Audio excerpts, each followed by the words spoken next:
Pernahkah kamu bertanya-tanya apakah kesamaan dari kaleng tomat, coklat, dan brokoli? Apakah itu? Karbohidrat? Tidak. Protein? Tidak. Lemak? Tidak. Serangga? Ya, serangga menyeramkan yang kamu coba untuk usir keluar dari rumahmu. Betul sekali. Sekarang inilah yang kamu perlu ketahui. Serangga ada di sebagian besar makanan kita. Dan mereka sehat dan aman untuk makanan yang kita konsumsi. Apa? Iya, kau mendengarnya dengan benar. Vegan dan vegetarian. Kamu mungkin harus mempertimbangkan kembali makan sayuran.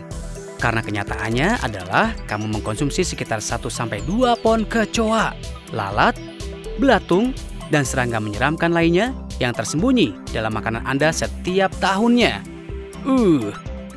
Produk kami dan makanan kaleng penuh dengan sedikit serangga. Semuanya, mulai dari brokoli, bayam, hingga tomat kalengan, bisa mengandung kepala, kaki, rongga dada, dan bahkan seluruh serangga. Apa? Pada titik ini, kau mungkin berpikir, bagaimana ini bisa dibolehkan? Apakah ini aman? Nah, FDA memiliki buku pegangan untuk tingkat cacat alami yang tidak terhindarkan dalam makanan dan serangga. Hal itu tidak akan menimbulkan bahaya kesehatan bagi manusia. Hampir semua yang kita konsumsi memiliki sejumlah bagian serangga di dalamnya, yang dimana FDA menganggap aman untuk dikonsumsi manusia, termasuk makanan kesehatan, junk food, makanan ringan, dan minuman. Ya, itu benar. Mari kita lihat beberapa fakta yang lebih mengejutkan. Hingga 8 bagian serangga diizinkan secara hukum oleh FDA di setiap batang coklat. Makan 100 pon coklat berarti kamu bisa mengkonsumsi hingga 1 pon serangga. Jadi lain kali, jika Anda ingin memberi hadiah khusus pada seseorang untuk sekotak coklat, pikirkan lagi. Makan 100 pon roti berarti Anda bisa mengkonsumsi hingga 1,5 pon serangga. Serangga bahkan ada di minuman tertentu. Tahukah Anda, hingga 5% dari buih di setiap bir adalah serangga. Jadi, lain kali kamu pergi untuk membeli bir, minta bartender untuk bir serangga. Di setiap kaleng berukuran 3,5 ons, diperbolehkan hingga 19 belatung dan 74 tungau. Sepotong kue red velvet yang sangat kamu cintai, mengandung carmine, warna makanan merah yang hidup, yang dibuat dari perut serangga perempuan Afrika yang mirip sekali dengan kumbang Afrika. Selama berabad-abad, manusia telah mengkonsumsi serangga mulai dari belalang hingga kumbang, rayap, ulat bulu, dan capung. Ini bahkan memiliki nama Entomophagy. Hampir 2000 spesies serangga telah dikonsumsi di negara Asia, Afrika, Meksiko, dan Amerika Selatan. Ini pun termasuk 235 spesies kupu-kupu dan juga ngengat, 344 kumbang, 313 semut, lebah, dan tawon, 239 belalang, jangkrik, dan kecoa, 39 rayap, dan juga 20 ekor capung, dan beserta jangkrik. Seseorang panggilkan pembasmi. Sekarang mari kita lihat beberapa manfaat dari mengkonsumsi serangga ini yang sedang kami hindari. Serangga adalah sumber protein yang lebih berkelanjutan untuk populasi yang tumbuh di seluruh dunia dibandingkan dengan sumber protein yang lebih luas yang bisa diterima.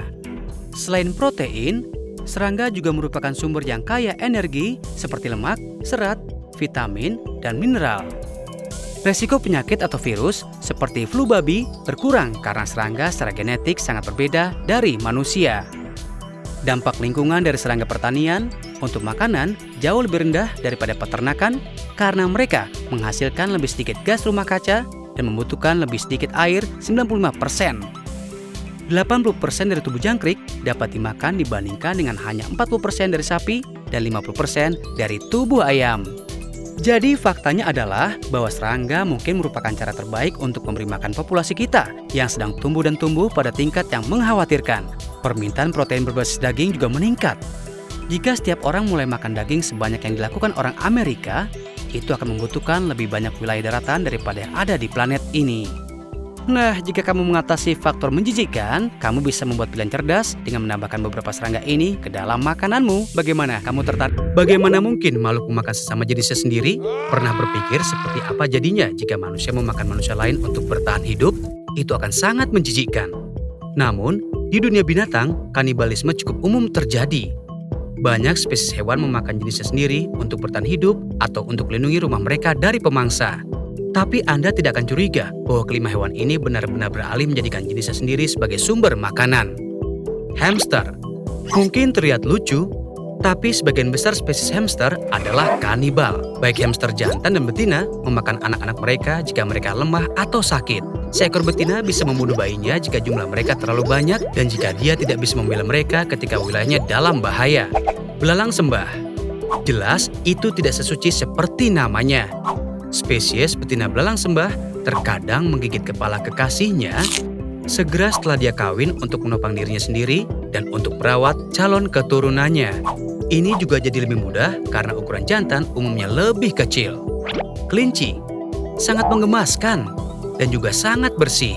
Sangat bersih sehingga induknya memakan anaknya hanya untuk menjaga semuanya tetap bersih setelah melahirkan. Induk kelinci kadang-kadang juga memakan bayinya jika dia merasakan ada predator untuk melindungi dirinya dan juga kelinci-kelinci lainnya. Dan dikenal juga bahwa kelinci memakan bayi mereka jika mereka sangat kelaparan, haus, atau kedinginan. Beruang kutub.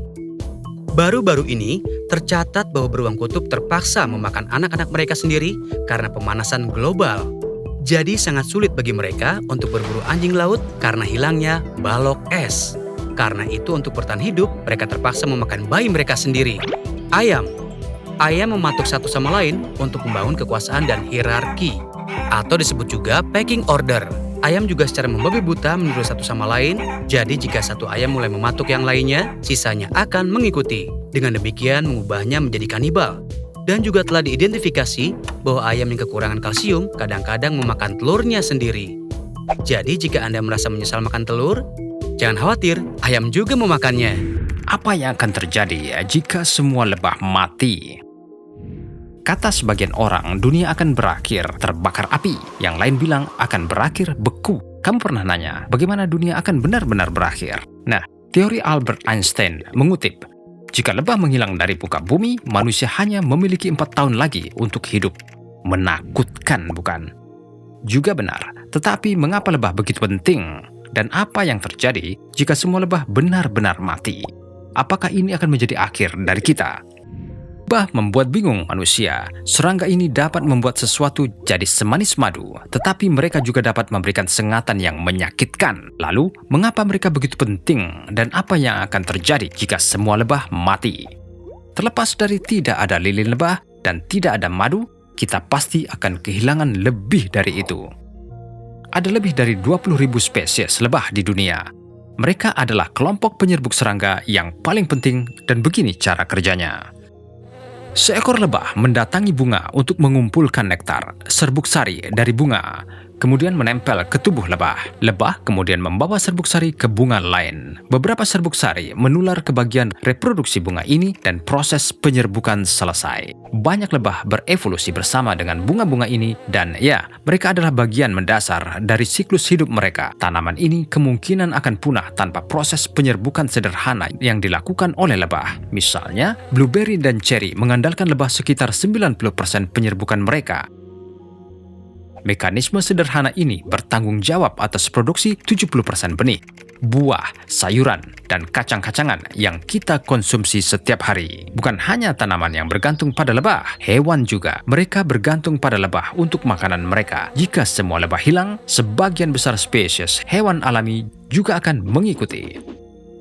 Lebah bertanggung jawab atas produksi banyak biji, kacang-kacangan, beri, dan buah yang berfungsi sebagai sumber makanan vital bagi sebagian besar hewan. Semua perubahan ini pasti akan memiliki efek riak pada ekosistem kita yang akan berdampak baik bagi manusia, yang berarti dunia tanpa lebah dapat berjuang untuk mempertahankan populasi manusia global sebesar 7,8 miliar. 1 dari setiap 3 makanan yang kita makan sebenarnya karena lebah. Makanan yang kita pikir mudah didapat akan mengalami penurunan produksi dan di supermarket hanya ada separuh jumlah buah dan sayuran.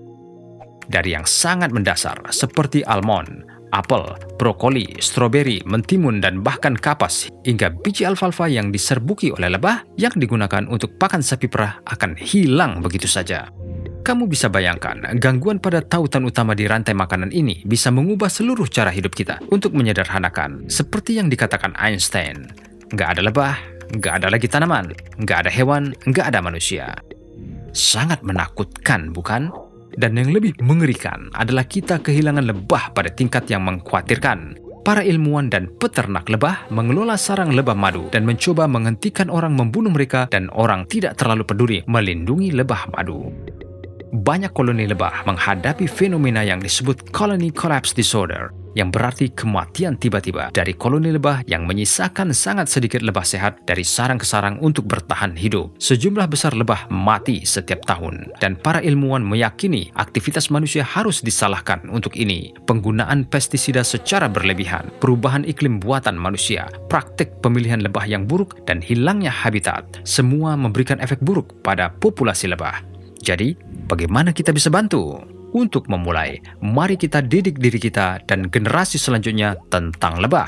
Lebah tidak berbahaya. Mereka mencari makan di atas bunga dan tidak menyerang manusia kecuali mereka terancam. Dengan pemahaman yang lebih baik, kita pasti akan belajar untuk menghargai mereka dengan lebih baik. Mari kita coba menanam tanaman ramah lebah.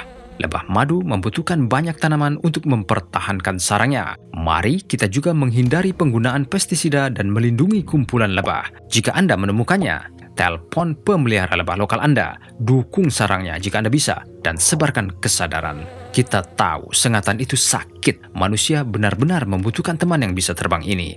Jadi, tolong lakukan apa yang kamu bisa. Cintai alam, dan alam akan mencintaimu juga. Bertanggung jawab, berbuat baik, dan selalu bahagia. Kamu ditegur karena membungkuk di meja makan? Atau apakah kamu berulang kali diberitahu untuk berdiri tegak atau jangan bongkok? Komentar seperti itu mungkin membuatmu jengkel. Tetapi itu tidak salah. Dari tingkat rasa sakitmu hingga kepercayaan dirimu, postur tubuhmu berdampak lebih dari apa yang kamu pikirkan. Postur tubuhmu saat duduk atau berdiri adalah fondasi untuk setiap gerakan yang dilakukan tubuh dan dapat memainkan peran penting dalam bagaimana tubuhmu dapat beradaptasi dengan tekanan yang diberikan padanya. Tekanan ini termasuk duduk dalam posisi canggung atau membawa beban berat, atau yang paling penting, gravitasi. Dengan postur yang salah, otot harus bekerja lebih keras agar kamu tetap seimbang dan tegak. Seiring waktu, postur yang buruk dapat melemahkan tubuhmu dan menyebabkan masalah lain seperti 1. Menimbulkan kausan ekstra pada sendi dan ligamenmu. 2. Meningkatkan kemungkinan cedera. 3. Membuat beberapa organ seperti paru-parumu kurang efisien. 4. Mempengaruhi kondisi emosionalmu dan kepekaan terhadap rasa sakit. Banyak penelitian menunjukkan bahwa secara rata-rata postur tubuh kita semakin memburuk dengan meningkatnya penggunaan komputer, perangkat seluler, dan elektronik lainnya yang mendorong pandangan ke bawah untuk periode waktu yang lama. Jadi, bagaimana postur yang baik? Ketika kamu melihat tulang belakang dari depan atau belakang, semua vertebra harus sejajar dalam garis lurus yang ditumpuk satu sama lain. Dari samping, tulang belakang harus memiliki 3 kurva. 1 di leher, 1 di bahu, dan 1 di bagian belakangmu. Jika mereka disejajarkan dengan benar, ketika kamu berdiri, kamu harus dapat menarik garis lurus dari titik tepat di depan bahumu, ke belakang pinggul, ke depan lutut, ke beberapa inci di depan pergelangan kakimu. Ini menjaga pusat gravitasimu tepat di atas basis dukungan yang memungkinkanmu bergerak lebih efisien dengan sedikit ketegangan otot.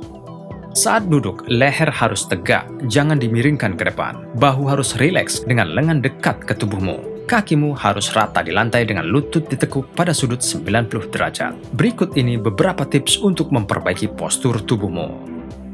Jika kamu menghabiskan banyak waktu di meja, cobalah mengaturnya kembali. Pastikan semua bagian tubuh seperti pergelangan tangan dan siku didukung. Kamu dapat menaikkan layar sehingga setinggi mata atau tepat di bawah batas mata. Kamu juga harus mencoba tidur miring dengan leher ditopang dengan benar dan bantal di antara kedua kaki. Kenakan sepatu dengan dukungan lengkung yang baik dan tumit rendah. Tidak ada lagi sepatu hak tinggi. Ransel harus dikenakan saat bersentuhan dengan punggung dan seimbang. Jika kamu sering duduk, bangun dan bergeraklah sesekali dan pastikan untuk berolahraga. Menggunakan otot-ototmu akan membuat mereka tetap bugar untuk mendukung semua gerakan tubuh. Konsultasikan dengan terapis fisik jika benar-benar khawatir tentang postur tubuhmu. Kami harap kamu mempelajari sesuatu yang baru hari ini. Terima kasih telah like. Kamu tahu nggak sedang diawasi? Setiap saat, setiap tindakan, reaksi, dan gerakan fisik sedang diperhitungkan. Kamu dihakimi sepanjang waktu, suka atau tidak. Isyarat dan gerak tubuhmu menceritakan tentang kamu.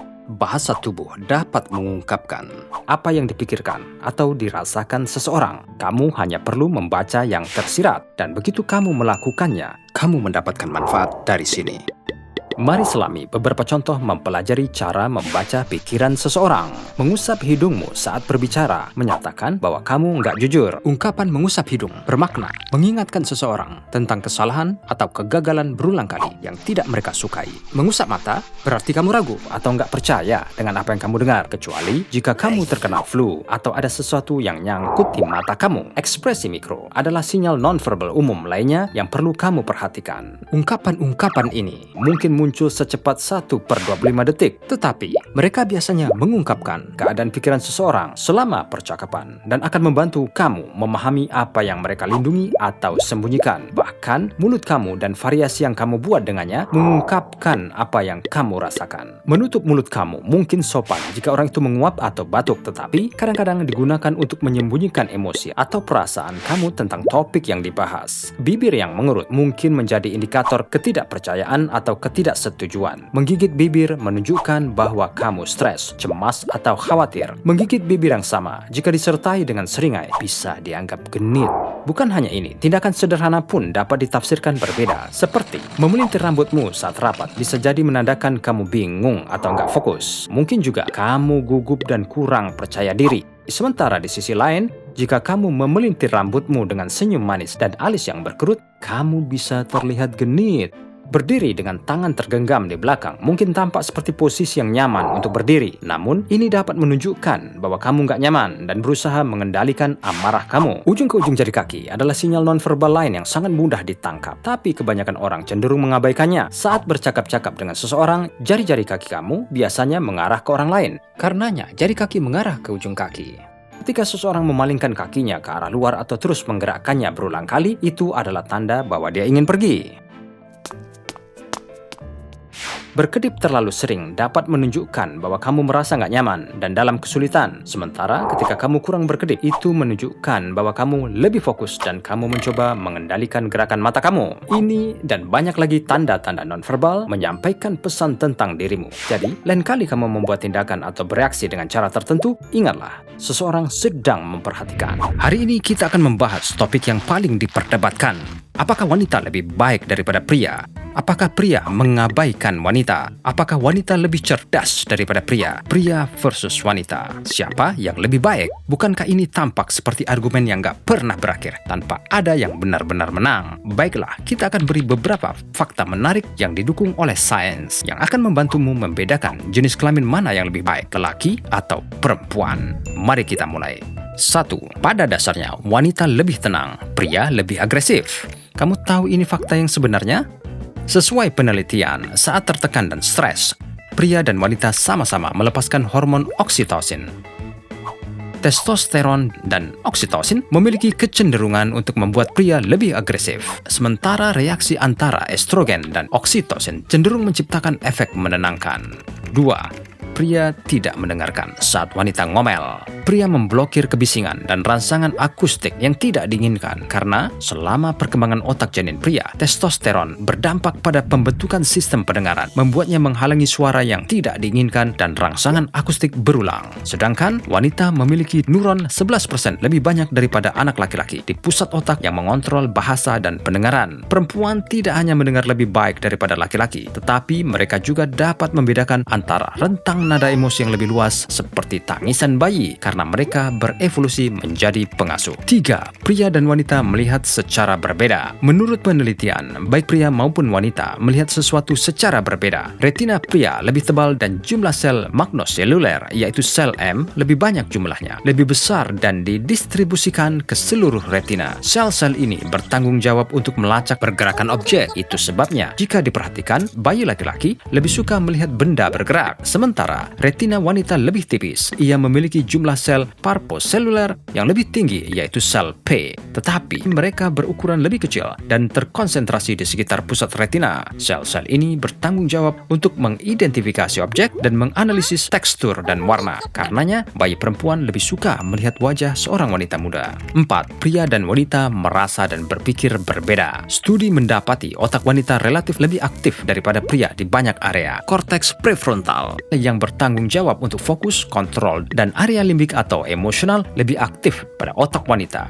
Wanita cenderung menggunakan kedua belahan otak untuk berpikir dan melakukan fungsi. Jalur serat dalam otak perempuan cenderung zigzag antara sisi otak kiri atau logis dan kanan kreatif. Laki-laki di sisi lain menggunakan belahan otak kiri. Pada otak laki-laki, jalur serat berjalan bolak-balik di setiap belahan otak. Mereka cenderung memiliki koneksi yang lebih kuat dari depan ke belakang yang dapat menghasilkan persepsi yang meningkat dan keterampilan motorik yang lebih kuat. Pusat visual dan koordinasi otak mereka lebih aktif. 5. Struktur fisik pria dan wanita. Wanita kebanyakan memiliki distribusi lemak ginoid, yang berarti akumulasi kelebihan lemak di sekitar daerah pinggul, pantat, dan paha. Ini biasanya disebut sebagai tubuh berbentuk buah pir, di mana pinggul dan pantat jauh lebih besar dari pinggang. Bukti menunjukkan bahwa ini dikendalikan oleh hormon reproduksi wanita seperti estrogen, karena mereka disimpan dalam lemak dan memberikan makanan untuk perkembangan janin. Namun, setelah menopause, tubuh mereka cenderung mengadopsi distribusi lemak android yang diikuti pria. Pria pada umumnya memiliki distribusi lemak android, yang berarti lemak disimpan sebagian besar di sekitar batang, daerah perut atau tubuh bagian atas. Jadi, kebanyakan pria cenderung memiliki perut bir. Ini biasanya disebut sebagai tubuh berbentuk apel, di mana pinggang jauh lebih besar daripada pinggul. Penyimpanan lemak android juga dikendalikan oleh testosteron, hormon reproduksi pria. Namun, tingkat testosteron lebih tinggi atau lebih rendah didapati berkorelasi dengan jumlah penyimpanan lemak. Kesimpulannya, pria dan wanita keduanya makhluk yang berbeda. Mana yang lebih baik, kita tidak bisa membandingkannya.